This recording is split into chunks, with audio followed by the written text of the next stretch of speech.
देखो बेटा, अगला जो टॉपिक क्या है, अगला टॉपिक है force on a moving charge. तो इस चैप्टर के अंदर हमने जो पहले पोर्शन के अंदर पढ़ा वो क्या पढ़ा कि जब एक करंट कैरिंग कंडक्टर है तो उस करंट के फ्लो की वजह से उस कंडक्टर के अराउंड एक मैग्नेटिक फील्ड डेवलप होगी। ठीक, अब इसमें क्या देखने वाले हैं, इसमें देखेंगे कि पहले से ही एक मैग्नेटिक फील्ड है और किसी चार्ज को मूव करा है। पहले हम चार्ज की बात करेंगे, फिर एक करंट कैरिंग कंडक्टर की बात करेंगे, क्योंकि करंट कैरिंग कंडक्टर से पहले वाले चैप्टर के अंदर पढ़ के आ रहे हैं जब कंडक्टर में करंट फ्लो करती है तो वो करंट किसकी होती है, किसकी वजह से होती है, due to flow of electron, electron के फ्लो की वजह से। तो इलेक्ट्रॉन्स ना करके हम पहले एक चार्ज की बात करेंगे, एक चार्ज की वजह से कितनी करंट डेवलप हुई और मैग्नेटिक फील्ड की वजह से उस पर कितना फोर्स लगा उसकी बात करेंगे। फिर अगर कह रहे हैं कि करंट कैरिंग कंडक्टर रख दें, मतलब एक चार्ज नहीं बहुत सारे चार्ज हैं, तो उस करंट कैरिंग कंडक्टर पर मैग्नेटिक फील्ड की वजह से कितना फोर्स लगेगा उसकी बात करेंगे। तो दो चीजें पढ़नी है, एक सिंगल चार्ज पर मैग्नेटिक फील्ड की वजह से फोर्स कितना लगेगा उसकी बात करेंगे। फिर बात करेंगे कि अगर एक करंट कैरिंग कंडक्टर ही रख दे जिसमें नंबर ऑफ चार्ज फ्लो कर रहे हैं तो उस पर मैग्नेटिक फील्ड की वजह से फोर्स कितना लगेगा। तो पहला क्वेश्चन यहाँ पे उठता है कि भैया मैग्नेटिक फील्ड की वजह से फोर्स क्यों लगेगा। तो हमने क्या पढ़ा, करंट कैरिंग कंडक्टर। बस थोड़ा सा पिक्चर बनाओ कि हम क्यों पढ़ने वाले हैं इसको, भाई क्यों पढ़ने की रिक्वायरमेंट है। तो ये वायर माना था डायोड सेवर्ट लॉ के अंदर, बोला था ये वायर है इसमें करंट फ्लो करे कितनी आई। तो हमने देखा कि इस वायर के अराउंड किसी पॉइंट पर मैग्नेटिक फील्ड अगर निकालें तो उसकी direction right hand thumb rule से देखें तो देखो वायर की इस तरफ देखो तो कैसी है, इनवर्ड, और वायर के इस तरफ देखोगे तो आउटवर्ड, मतलब मैग्नेटिक फील्ड डेवलप हो रही है। ठीक, अब जो हम मैग्नेटिक फील्ड अप्लाइड करेंगे, चार्ज फ्लो किया तो कोई करंट डेवलप होगी, एक सिंगल चार्ज है तो एक स्मॉल करंट होगी, बहुत छोटी सी करंट, तो उस करंट की वजह से एक मैग्नेटिक फील्ड डेवलप होगी। एक एक्सटर्नल मैग्नेटिक फील्ड रखी हुई है, इस एक्सटर्नल मैग्नेटिक फील्ड से उस मैग्नेटिक फील्ड पर फोर्स लगेगा। सिंपल सी बात, एक दो मैग्नेट लेके आओ, है ना, तो एक दूसरे को क्या करते हैं, क्या करते हैं, या तो अट्रैक्ट करेंगे या तो क्या करेंगे, मतलब क्या लगा रहे हैं, दोनों मैग्नेट एक दूसरे पे क्या लगा रहे हैं, फोर्स। क्यों लग रहा है, क्योंकि इसकी भी अपनी मैग्नेटिक फील्ड है और इसकी भी अपनी मैग्नेटिक फील्ड है। ठीक, अगर सेम पोल हुए तो ये रिपेल करेंगे और अगर अपोजिट पोल हुए तो क्या हो जाएंगे, ये वही चीज होगी कि हो सकता है जो करंट डेवलप हो उसकी वजह से पोल कैसे हो जाए, सेम। करंट चार्ज मूव किया उसकी वजह से करंट डेवलप हुई, करंट कैरिंग कंडक्टर के अराउंड क्या होता है, मैग्नेटिक फील्ड होती है, तो मैग्नेटिक फील्ड डेवलप हुई ना। अब एक मैग्नेटिक फील्ड इसकी वजह से है और एक एक्सटर्नल मैंने लगा रखी है, तो दोनों एक दूसरे को क्या करेंगे, या तो रिपल या तो अट्रैक्ट। तो इसकी वजह से ये जो चार्ज होगा, तो एक सिंगल चार्ज है, वो क्या करेगा, फोर्स एक्सपीरियंस करेगा ड्यू टू मैग्नेटिक फील्ड, और इसी फोर्स की बात करनी है। पिक्चर जनरेट हुई, क्यों करना चाह रहे हैं हम, फोर्स क्यों निकालना चाह रहे हैं।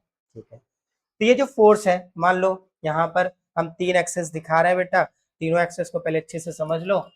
ये हमारी है एक्स एक्सेस, ये हमारी वाई एक्सेस, ये हमारी जेड एक्सेस। अच्छा, जेड एक्सेस कैसे होगी, बोर्ड के परपेंडिकुलर है। ठीक, अब ये पॉजिटिव चार्ज है क्यू।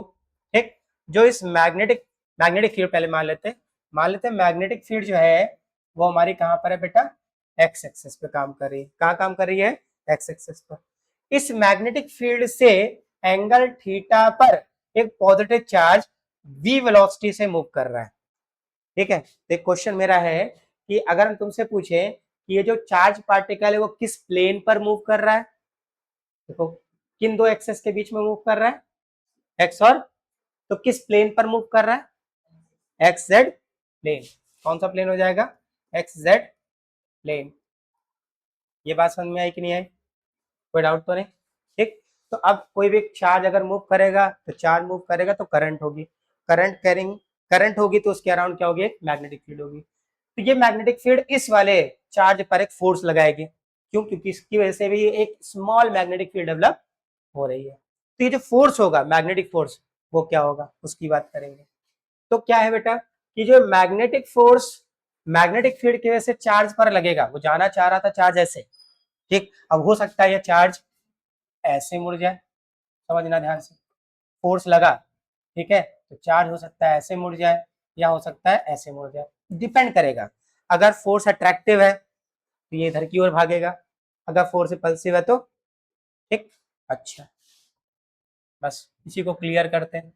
तो मैग्नेटिक फील्ड की वजह से लगने वाला ये जो फोर्स है, ठीक, मैग्नेटिक फील्ड की वजह से लगने वाला जो फोर्स है वो क्या होगा। सबसे पहले बात करें तो देखो, ये मैग्नेटिक फील्ड, अब जाहिर सी बात है एक सिंगल चार्ज आ रहा है, तो उसकी वजह से करंट की वैल्यू भी क्या होगी, स्मॉल होगी, तो उसकी मैग्नेटिक फील्ड भी क्या होगी, स्मॉल होगी।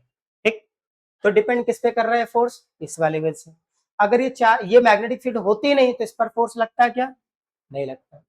तो मैग्नेटिक फील्ड है तभी फोर्स लग रहा है, मैग्नेटिक फोर्स।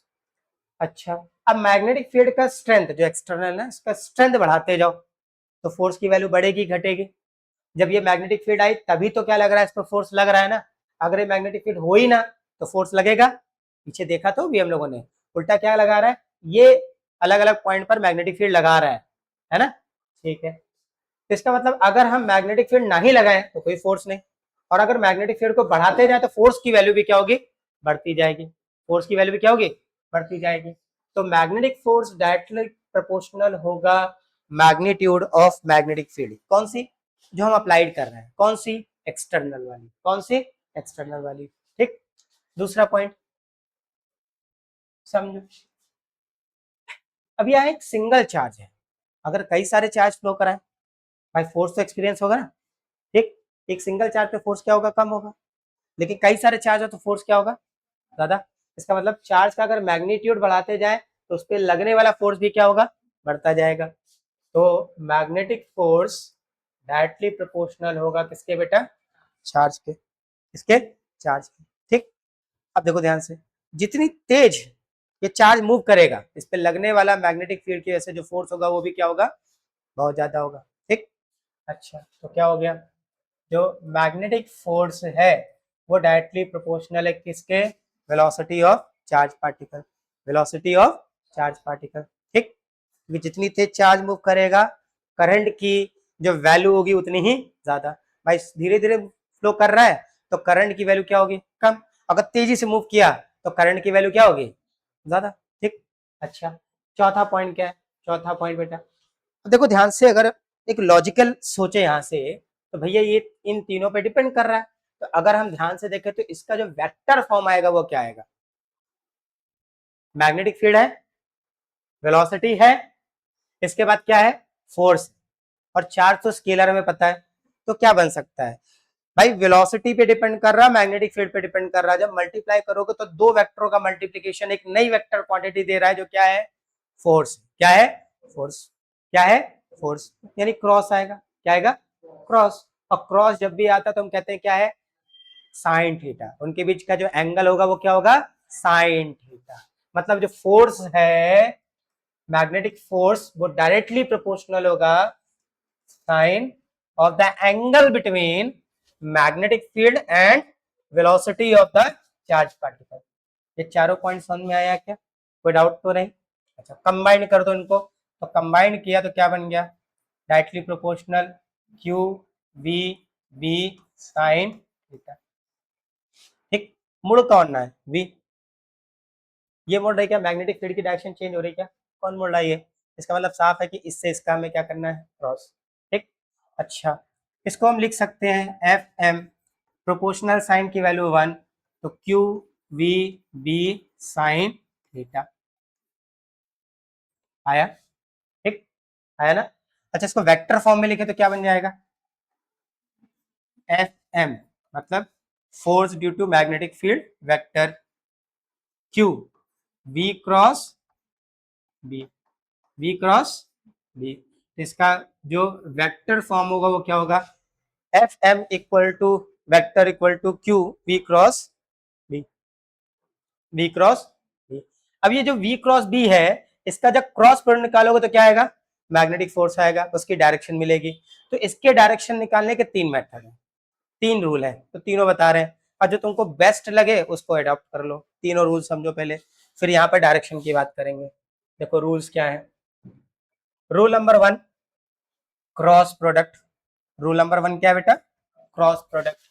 तो मान लो ये मैग्नेटिक फील्ड है, मान क्या लो, जो पीछे दिखाया वही ले रहे, और ये क्या है, वेलोसिटी, और ये एंगल थीटा।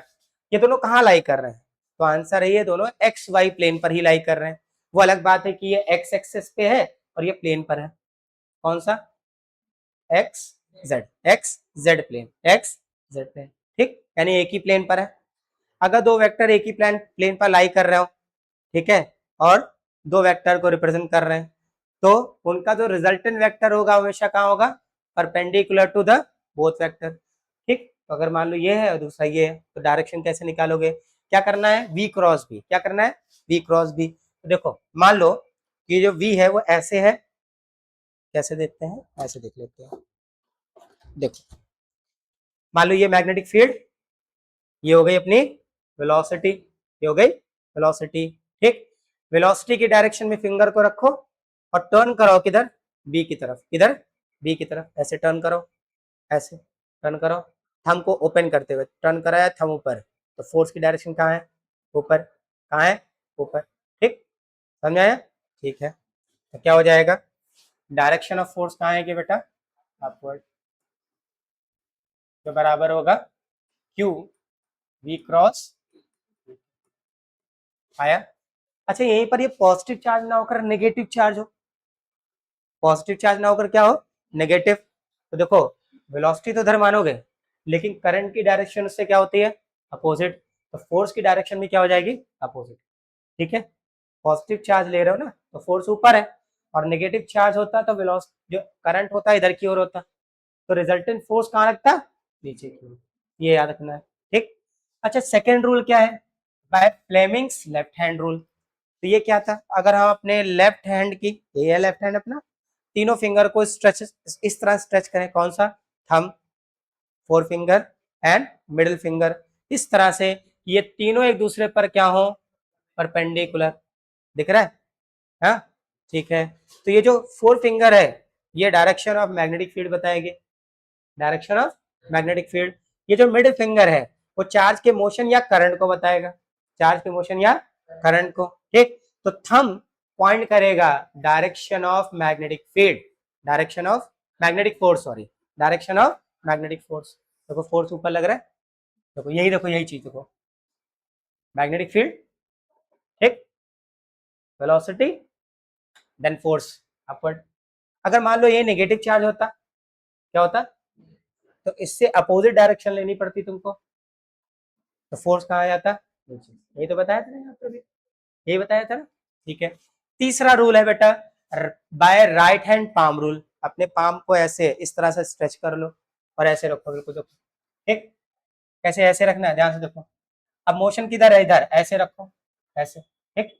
और मैग्नेटिक फील्ड किधर है? मैग्नेटिक फील्ड किधर है? इधर। तो ऐसे कर दिया इस तरह से, तो फोर्स कहाँ जाएगा? ऐसे देखना, ये देखो मैग्नेटिक फील्ड इधर है, चार्ज इधर आ रहा है, बाहर था ऐसे रखा हमने, तो फोर्स कहाँ होगा? फोर्स कहाँ होगा? पाम के परपेंडिकुलर। पाम के रूल कैसे लगाना है समझना इसको। अगर हमने राइट हैंड को स्ट्रेच, इस तरह से स्ट्रेच करें कि डायरेक्शन जो फिंगर की है वो डायरेक्शन ऑफ मैग्नेटिक फील्ड बताए, thumb motion of charge particle या करंट की डायरेक्शन को बताए, तो जो मैग्नेटिक फोर्स होगा वो पाम के परपेंडिकुलर होगा। कैसे होगा? परपेंडिकुलर। ऐसे अगर मान लो ये चार्ज का मोशन इधर ना होकर इधर होता, तो फोर्स कहाँ लगता? नीचे। क्लियर हुआ? तीन रूल है। कितने रूल है? तीन। अब तीन में जो तुमको अच्छा लगे, जो तुम्हें इजी लगे, उसको अप्लाई कर लो, ये वाला सबसे बेस्ट है ना। चलो देखो ध्यान से। तो अब इस केस पर जो ये जो मैग्नेटिक फोर्स लग रहा है, इसकी डायरेक्शन क्या होगी भाई? बताओ। देखो वेलोसिटी की डायरेक्शन में क्या रखो? फिंगर, वही समझाया था अभी हमने, ऐसे। वेलोसिटी की डायरेक्शन में, ये वेलोसिटी की डायरेक्शन है और ये मैग्नेटिक फील्ड की डायरेक्शन है, ठीक। वेलोसिटी की डायरेक्शन में फिंगर को रखो और टर्न कराओ किधर? मैग्नेटिक फील्ड की तरफ। थंब कहाँ है? ऊपर की ओर है, तो फोर्स कहाँ लगेगा? ऊपर की ओर। तो फोर्स की डायरेक्शन किधर होगी? On the Y axis. कहाँ होगी बेटा? Y axis. क्लियर हो गया डायरेक्शन ऑफ फोर्स? ठीक है। तो ये हमने बात किया जब एक सिंगल चार्ज मूव कर रहा है मैग्नेटिक फील्ड के अंदर, तो मैग्नेटिक फील्ड की वजह से उस पर कितना फोर्स लगेगा, कितना फोर्स होगा। अगर मैग्नीट्यूड में बात करें तो एफ एम, यानी magnetic force equal to Q V B sine theta, और वेक्टर फॉर्म की बात करें तो F M equal to Q V cross B. कोई डाउट? चलो नोट कर लो उसको। देखो बेटा, अब इसकी कुछ कंडीशंस को देखते हैं हम लोग। क्या देखेंगे? कंडीशन, कुछ इंपॉर्टेंट पॉइंट्स को डिस्कस करने जा रहे हैं। अब इंपॉर्टेंट पॉइंट्स क्या है तो समझ में आता है कि फोर्स की भी बात करेंगे। अभी हमने जो पढ़ा, फोर्स में कब फोर्स मैक्सिमम होगा, ठीक है, कब फोर्स मिनिमम होगा, कब फोर्स की वैल्यू 0 हो सकती है। अगर एक रेस्ट पे चार्ज रख दें तो क्या उस पर फोर्स लगेगा? अभी तो चार्ज को मूव कराया था, अगर चार्ज रेस्ट पे तो क्या फोर्स लगेगा? बस इन्हीं पॉइंट्स की बात करनी है। तो बेटा पहला पॉइंट ले लिया, first point for minimum force, minimum force. तो मिनिमम फोर्स की कंडीशन क्या हो सकती है? मतलब फोर्स की वैल्यू क्या हो जाए बेटा? 0। क्या हो जाए? 0। कैसे 0 हो सकती है? तो मान लो कि जो मैग्नेटिक फील्ड है वो ऐसे, मान लो ऐसे, ये मैग्नेटिक फील्ड, ठीक, और इस पे एक चार्ज पार्टिकल रख दो, पॉजिटिव चार्ज ले लिया, इसको मूव करा रहे हैं इन the direction of magnetic field with velocity v, ठीक। तो एक मतलब चार्ज पार्टिकल है, इसको हमने ऐसे मूव कराया, तो मैग्नेटिक फील्ड की डायरेक्शन और वेलोसिटी की डायरेक्शन क्या है? पैरेलल। पैरेलल तो बोलेंगे सेम, सेम मतलब एंगल क्या हो गया? 0। तो एंगल हुआ 0, तो थीटा इक्वल टू 0 इस केस में। जब थीटा 0 है तो फोर्स कितना हो गया? F M equal to Q V B sine 0। और साइन 0 की वैल्यू क्या होती है? तो मैग्नेटिक फोर्स की वैल्यू क्या हो जाएगी बेटा? 0, ठीक। अच्छा, अगर मान लो यही चार्ज पार्टिकल कुछ ऐसे मूव करता, कुछ ऐसे, in the direction opposite to magnetic field, तो अब बताओ मैग्नेटिक फील्ड और चार्ज पार्टिकल के बीच का एंगल कितना हो जाएगा? ठीक है, यानी वेलोसिटी, वेलोसिटी और मैग्नेटिक फील्ड एक दूसरे के अपोजिट। तो जहां साइन थीटा 0 रखा है वहां साइन 180, और साइन 180 की वैल्यू भी क्या होती है? 0। क्या होती है? 0। तो सारी वैल्यू फिर से फोर्स क्या आ जाएगा बेटा? 0। ये फोर्स 0 कब होगा? यहाँ पर ये फोर्स जब एंगल 0 है, यहाँ पर जब एंगल 180 है। यानी वेलोसिटी और मैग्नेटिक फील्ड एक दूसरे क्या है? अपोजिट। तो उस केस पर भी फोर्स क्या होगा? 0। अभी एक कंडीशन और है फोर्स की 0 होने की, ठीक। कंडीशन सेकंड, कंडीशन सेकंड क्या है? ठीक है, ये तो एक के अंदर ही बात करी सारी, ठीक, कि मान लो if charge at rest, charge कैसा है? रेस्ट पे, मतलब चार्ज को मैग्नेटिक फील्ड में सिर्फ रख दिया है, उसको कोई मोशन प्रोवाइड, मतलब कोई वेलोसिटी नहीं है। तब जब वेलोसिटी नहीं है तो मतलब v इक्वल टू क्या हो गया? 0। तो फोर्स का फॉर्मूला बेटा Q V B sine theta, v multiply में है और 0 किसी क्वांटिटी के साथ मल्टीप्लाई करो तो आंसर क्या आएगा? तो ये क्या हो गया बेटा? 0। फोर्स क्या हो जाएगा? 0, ठीक। तो इन तीन कंडीशन पे देख लिया कि मैग्नेटिक फोर्स क्या होगा? 0। 0 मतलब मिनिमम। मैक्सिमम कब होगा? तो कंडीशन देख लेते हैं मैक्सिमम की, for for maximum force, maximum force. अब मैक्सिमम फोर्स क्या होगा? देखो यहां पर जो ये मैग्नेटिक फोर्स है, ठीक है, वो साइन थीटा पे डिपेंड कर रहा है, और साइन की जो मैक्सिमम वैल्यू होती है वो क्या होती है? 1। तो कहने का मतलब है जब साइन थीटा हो जाएगा मैक्सिमम, और मैक्सिमम कब? जब साइन थीटा की वैल्यू हो जाएगी साइन 90 के, यानी थीटा क्या हो जाएगा? 90। इसका मतलब जब चार्ज पार्टिकल मैग्नेटिक फील्ड के परपेंडिकुलर, इसका मतलब क्या है? इसका मतलब है कि जो मैग्नेटिक फील्ड है, मान लो ये है ऐसे, ठीक, तो आप डॉट बनाएंगे। क्या बनाएंगे? डॉट। क्या क्यों बनाएंगे डॉट? ध्यान देना, हम दिखा रहे हैं कि जो चार्ज पार्टिकल वो ऐसे आ रहा है बाहर की, ऐसे आ रहा है, ऐसे आ रहा है तो डॉट, और अंदर जाएगा तो क्रॉस। तो जो चार्ज पार्टिकल है वो कहाँ आ रहा है? तो वेलोसिटी कहाँ है?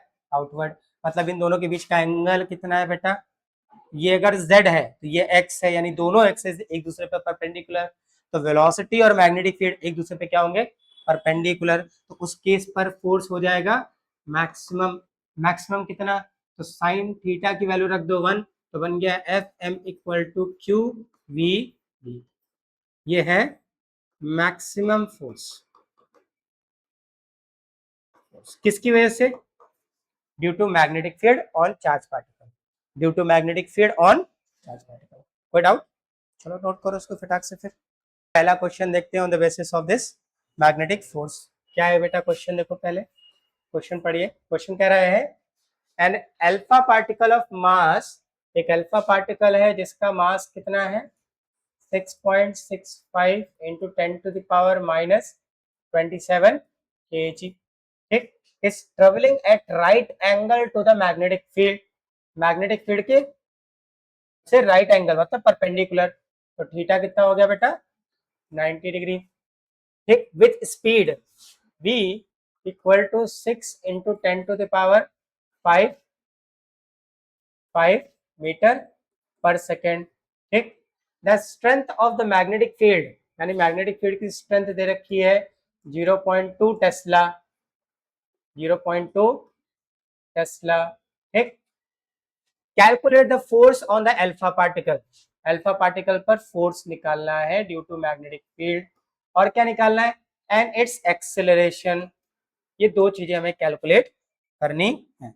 तो ये सारी चीजें जो लिखी दी थी वो लिख ली है, तो हमें कंफर्म हो रहा है क्या क्या निकालना है, ठीक। सबसे पहले अल्फा पार्टिकल की बात करते हैं, ठीक। देखो ये आगे भी हमें फिजिक्स में कई जगह इस्तेमाल होगा, तो यही समझ लो इसका अल्फा पार्टिकल का मतलब क्या है, चार्ज मास का रिलेशन हाइड्रोजन से कैसे उसको निकालते हैं। देखो अगर प्रोटॉन की बात करें तो मतलब होगा 1h1, ठीक, और अल्फा पार्टिकल की बात करें तो ये होगा हीलियम 24, ठीक। ये क्या होता है atomic number, that is equal to number of proton that is equal to number of electron, मतलब चार्ज कितने हैं। अगर यहाँ प्रोटॉन में देखें तो कितने हैं एक, और यहाँ पे चार्ज कितना है, तो अगर अल्फा पार्टिकल बात कर रहा है तो प्रोटॉन के कंपेयर में डबल चार्ज होगा, क्या होगा डबल चार्ज, ठीक। इसको साइड में ऐसे लिख लेना तो तुम्हें इंपॉर्टेंट पॉइंट लगेगा, इसको नोट कर लेना। तो charge on alpha particle that is 2 times of E, 2 times of double, ठीक। अच्छा मास कंपेयर करो, ये 1 ये कितना, ये 1 ये कितना 4, तो मास कितना हो जाएगा, mass of alpha particle 4 times mass of proton. अच्छा मास ऑफ प्रोटॉन की बात करनी नहीं है क्योंकि अल्फा पार्टिकल दे दिया यहाँ डायरेक्टली, हमें सिर्फ चार्ज चाहिए होगा। क्या चाहिए होगा चार्ज, क्यों? क्योंकि जो मैग्नेटिक फोर्स का फॉर्मूला होता है वो क्या होता है F M equal to Q V B sine theta. क्या इस पूरे डेटा में कहीं चार्ज बोला है क्या? नहीं, चार्ज हमको पता लगा कितना है 2 टाइम्स ऑफ ई, और E 1.6 into 10 to the power minus 19। तो लिखते हैं बेटा सारी value, F M equal to Q हो गया 2 टाइम्स ऑफ ई यानी 1.6 into 10 to the power minus 19 into V, V कितना है 6 इंटू 10 की पावर 5, इसके बाद बी 0.2, और साइन थीटा, थीटा कितना है 90, तो साइन 90 की वैल्यू 1, तो सीधे लिख दो यहाँ पे 1। अब मल्टीप्लाई कर लेते हैं भाई, तो देखो अगर मल्टीप्लाई करें तो 2 इंटू 6 12, 12 इंटू 0.2, तो ये हो गया 1.6 इंटू 2.4 इंटू 10 की पावर, ये माइनस का 19 और ये प्लस का 5, तो कितना आ गया माइनस का 14। इसको मल्टीप्लाई करो, मल्टीप्लाई करो तो क्या 3.84 यही आ रहा है ना, इंटू 10 की पावर माइनस 14, और फोर्स है तो इसकी यूनिट क्या होती है न्यूटन। तो कितना फोर्स काम करेगा मैग्नेटिक फील्ड की वजह से अल्फा पार्टिकल पर जो फोर्स लगेगा वो 3.84 इंटू 10 की पावर माइनस 14 न्यूटन के बराबर होगा, ठीक। नोट कर लो इसको। देखो बेटा क्वेश्चन ये क्या कह रहा है, क्वेश्चन कह रहा है मैग्नेटिक फील्ड और मैग्नेटिक फील्ड वेक्टर फॉर्म में आपके पास गिवन है 4 इंटू 10 टू द पावर 3 के cap tesla exert a force, force की वैल्यू दे रखी है वेक्टर फॉर्म में that is 4 I cap plus 3 J cap और into 10 to the power minus 10 newton magnetic force है। On a particle having a charge, charge q की value दे रखी है 10⁻⁹ coulomb and moving in X Y plane, कहां move कर रहा है, एक्स वाई प्लेन, ठीक। अच्छा, find the velocity of the charge particle, particle की वेलोसिटी निकालनी है। तो पार्टिकल मूव कहां कर रहा है, एक्स वाई प्लेन, मतलब वेलोसिटी का कुछ पार्ट एक्स एक्सेस भी हो सकता है, कुछ पार्ट, तो इसको थोड़ा सा अगर नहीं समझ में आ रहा तो ऐसे बना लेना तुम लोग, हैं कैसे, बस ऐसे करो, ये बनाओ, ये बनाओ, ठीक। तो समझ में आता है कि जो चार्ज पार्टिकल है कहाँ मूव कर रहा है, तो भैया ये एक्स, ये वाई, तो मान लो ऐसे कहीं मूव कर रहा है, ठीक, वी वेक्टर, तो इसका कुछ पार्ट कहाँ होगा, एक्स पर, तो उसको लिखेंगे वी एक्स आई कैप, कुछ पार्ट कहाँ होगा, वाई पे, इसको लिखेंगे वी वाई जे कैप, यानी वेलोसिटी वेक्टर क्या हो गया, वेलोसिटी वेक्टर हो गया V X I cap plus V Y J. आया, कोई डाउट तो नहीं, ठीक। अच्छा, अब फोर्स निकाल, सॉरी वेलोसिटी निकालनी है, तो फोर्स का फॉर्मूला लगाओ, magnetic force F M equal to Q V cross B vector. अब वैल्यू रखो, वेक्टर फॉर्म में रखना, सब वेक्टर फॉर्म में ही सॉल्व करना है, ठीक। अच्छा, थोड़ा सा यहाँ पे चीजें और क्लियर करेंगे वेक्टर फॉर्म वाली, तो इसको हटा दे रहे हैं, डायग्राम से चीज जो बताना चाह रहे थे क्लियर हो गया ना, कोई डाउट तो नहीं है, चलो इसको हटाओ, इसको हटाओ फटाफट, ये ओ शिट, ये हो गई कहानी, कहानी कुछ ज्यादा ही खत्म हो गई, कहानी खत्म। अच्छा देखो, वैल्यू रखते हैं, एफ एम फोर्स की वैल्यू ये रही, तो क्या होगा 4 i cap plus 3 j cap और इंटू 10⁻⁻10, बहुत आराम से सॉल्व करना, इक्वल टू क्यू की वैल्यू 10⁻⁹ वी की वैल्यू बेटा तो निकालना है ना, तो उसको ऐसे लिख दो V X I cap plus V Y J cap, ठीक। फिर क्रॉस बी वेक्टर, तो 4 × 10⁻³ के कैप, ऐसा ऐसा मत लिखो, यूनिट नहीं लिखनी, लास्ट में वेलोसिटी की यूनिट लिख देंगे, ठीक है। देखो इसको डिवाइड भेज दो, ठीक, तो क्या हो जाएगा, ये इसको डिवाइड भेजना 10⁻⁹ को, आराम से सॉल्व करना, आराम से आंसर आएगा 4 i cap plus 3 j cap, और क्या हो गया 10⁻⁻10 डिवाइड बाय 10⁻⁹ इक्वल टू, जरा ध्यान देना बेटा, यहाँ से ये तो इधर चला गया, तो अब ये तो बच रहा है, क्रॉस करना है, अगर हम इसका क्रॉस इसके साथ करें तो कोई वैल्यू आएगी, आएगी ना। अच्छा, और इसका क्रॉस इसके साथ करें तो क्या आएगा, ध्यान से देखना, तो थोड़ा सा 11 में जाना पड़ेगा, आई क्रॉस जे, ऐसे नहीं याद दिलाते यार, ऐसे याद दिलाए तो ज्यादा बेटर होगा, तो लोग बहुत अच्छे से काम कर पाओगे। कैसे, ये बनाओ एक्स एक्सेस, ये हो गई अपनी वाई एक्सेस, और ये हो गई अपनी जेड एक्सेस, इस पर काम करता है कौन, आई कैप पे एक्स एक्सेस पे, वाई एक्सेस पे जे कैप, और जेड एक्सेस पर के कैप, सॉरी के कैप, है ना। अच्छा, अब जैसे आई क्रॉस जे करना है, तो आई के डायरेक्शन में फिंगर को रखो, क्रॉस किसके साथ करना है, देखो कहाँ आया था, आउटवर्ड, और आउटवर्ड कौन सी डायरेक्शन होगी, जेड एक्सिस होगी, यानी के कैप, क्या हो गया के कैप, तो आई क्रॉस जे इसके बराबर के कैप। अच्छा, अगर इसको हम ऐसे लिख दें, जे क्रॉस आई, ये बन जाएगा माइनस का के कैप, 11th में पढ़ा, है ना। फिर अगर जे का के साथ करें क्रॉस तो क्या आएगा आई कैप, लेकिन के क्रॉस जे कर दिया तो क्या आ गया, क्या आ जाएगा माइनस का, ठीक है।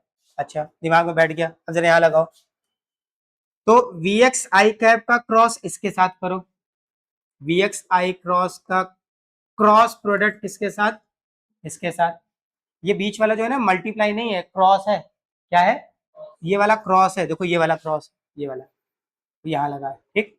तो वी एक्स आई कैप का क्रॉस 4 × 10⁻³ के कैप के साथ, इसका मैग्नीट्यूड वी एक्स, इसका मैग्नीट्यूड, तो ऐसे ही लिख दो इसको, इसको हटा दे रहे बेटा, है समझा रहा था पर इसको हम हटा दे रहे हैं,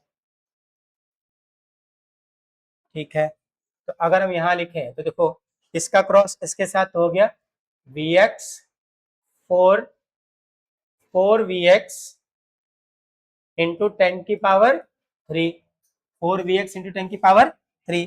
अच्छा देखो आई क्रॉस के क्या होगा, आई क्रॉस के कैसे चल रहे हो क्लॉकवाइज, कैसे चलोगे, तो इसका आंसर नेगेटिव आएगा, आई का के साथ तो माइनस का जे कैप, माइनस का जे कैप, तो माइनस यहाँ लगा दे रहे हैं और यहाँ लिख दे रहे हैं जे कैप। आया, कोई डाउट तो नहीं, पक्का। अच्छा आगे बढ़ो, अब क्या करो, वी वाई जे कैप का क्रॉस किसके साथ में, इसके साथ, तो मैग्नीट्यूड को लिख दो पहले, तो हम पहले प्लस लगा दे, बाद में लगा देंगे प्लस माइनस क्या आएगा, ठीक है। ये हो गया 4 वी वाई इंटू 10⁻3। अब देखो बेटा क्या करना है, जे क्रॉस के, तो क्या आएगा, आई कैप, क्या आएगा, आई कैप, तो आई कैप। कोई समस्या, इसको थोड़ा और सॉल्व करते हैं, इसको थोड़ा और सॉल्व करते हैं, ये बचा 10⁻⁻1, 10⁻⁻1। बेटा एक गड़बड़ है, तो मैग्नेटिक फील्ड की वैल्यू है ना वो -3 है, कितनी है, -3, ये हमसे टाइपिंग मिस्टेक हो गई है, ये -3, यहाँ भी क्या होगा -3 और ये क्या होगा -3, तो यहाँ से कॉमन अगर देखें तो क्या हो गया, ये हो गया 4i cap plus 3j cap, इसको ऐसे लिखो और जरा इसको भी ऐसे लिख दो अभी, अपॉन 10⁻⁻9, इधर से कॉमन दिख रहा है 4 इंटू 10⁻⁻3 और कॉमन लेके डिवाइड कर दो, यहाँ डिवाइड ले आ रहे हैं 4 इंटू 10⁻⁻3 इक्वल टू, यहाँ से क्या बचेगा माइनस का वी एक्स जे कैप और प्लस का वी वाई आई कैप। कोई डाउट तो नहीं, ठीक है आगे बढ़ते हैं बेटा, इसको सॉल्व कर लेते हैं, तो ये हो गया 10⁻⁻9, 10⁻⁻3 -12, ऊपर जाकर क्या हो जाएगा 4i cap plus 3j cap और प्लस का 12 में से -10 किया तो कितना आया, डिवाइड बाय 4, 10⁻2 को क्या लिख सकते हैं हम लोग, 100 लिख सकते हैं क्या, 100 लिख सकते हैं क्या। अब 4 से इसको ऐसा लिखते चलना, V X J cap, V X J cap plus V Y I cap, 4 से इसको डिवाइड करो कितना आया 25 को मल्टीप्लाई किया 4 से कितना आया 25 इंटू 4 कितना हो गया बेटा 100 आई कैप, फिर 25, इसको पहले कट कर देना वरना फिर कंफ्यूजन ना हो, 25, ठीक है। अब देखो ध्यान से 25 का 3 में मल्टीप्लाई किया तो कितना आया 75 जे कैप, इसको भी थोड़ा अरेंज करके लिख देना, कैसे लिखना है, पहले आई वाले टर्म को, तो V Y I cap minus V X, अब क्या करना है कंपेयर, क्या करना है कंपेयर, तो बताओ वी वाई की वैल्यू क्या होगी 100, वी एक्स की वैल्यू क्या होगी -75, क्या होगा -75, ठीक है। तो देखो वी वाई की वैल्यू क्या हो गई बेटा 100 और वी एक्स की वैल्यू क्या हो गई -75। अब ये तुम यहाँ रखोगे कहाँ पर, यहाँ पर, तो ये वेक्टर फॉर्म आएगा, बट हमको क्या चाहिए मैग्नीट्यूड, क्या चाहिए, तो इसका मैग्नीट्यूड कैसे निकालें, वेक्टर में पढ़ा है, क्या करें, आई के साथ जो कंपोनेंट है उसका स्क्वायर कर दे, फिर जे के साथ जो कंपोनेंट है उसका स्क्वायर करके रूट ले लें, तो ये मैग्नीट्यूड निकालते थे, बस यही काम करते हैं यहाँ पर, तो साइड में करने की कोशिश करते हैं इसको, देखो ध्यान से यहाँ पर इतने में हो जाना चाहिए, तो वेलोसिटी का मैग्नीट्यूड क्या आ जाएगा अंडर रूट, देखो वी एक्स स्क्वायर मतलब -75 का स्क्वायर प्लस वी वाई मतलब 100 का स्क्वायर, ये कहाँ का बेटा कंसेप्ट पढ़ रहे हैं, ये क्लास 11 में वेक्टर के अंदर था। अब देखो इसको अगर हम सॉल्व करें तो क्या आएगा आंसर, कोशिश करें, देखो 75 का स्क्वायर, 100 का स्क्वायर, स्क्वायर करके ऐड करो, रूट निकालो, क्या आएगा इसका बेटा? जो स्क्वायर करके ऐड करके रूट लोगे तो आंसर आएगा 125 मीटर पर सेकेंड। वेलोसिटी क्या निकल के आएगी? 125 मीटर पर सेकेंड। और वेक्टर फॉर्म लिखो तो बस क्या करो, वी वाई वी एक्स की वैल्यू कहाँ रख दो? यहाँ पर। तो वेक्टर फॉर्म भी निकल के आ जाएगा। कोई डाउट तो नहीं? नोट कर लो इसको। हाँ वो हो जाएगा। क्यों हो जाएगा? देखो ध्यान से कैसे होगा। कह रहा है write the expression for the Lorentz magnetic force on a particle of charge q moving with velocity v in a magnetic field b, show that no work is done by this force on the charge particle, on the charge particle। ठीक, देखो कैसे solution देखते हैं बेटा। ये जो force का formula भी हमने पढ़ा था ना, इसी को दूसरे नाम से जानते हैं क्या? एक मैग्नेटिक लॉरेंज फोर्स। तो फोर्स का फॉर्मूला पढ़ा क्या भाई हमने? फोर्स का फॉर्मूला पढ़ा Fm equal to Q V B sine theta. यानी अगर वेक्टर फॉर्म लिखें तो क्या हो जाएगा? v Q V cross v vector. कोई समस्या? अब अगले पार्ट को समझो क्या कह रहा है, क्या लिखना है? Show that no work is done by this force on the charge particle. इस फोर्स की वजह से जो होगा, वो फोर्स की वजह से जो वर्क डन है वो क्या होगा? जीरो। वर्क डन क्या होगा? जीरो। तो ये एक ही कंडीशन हो सकती है अगर चार्ज पार्टिकल को मैग्नेटिक फील्ड के अंदर हम परपेंडिकुलर एंटर करें।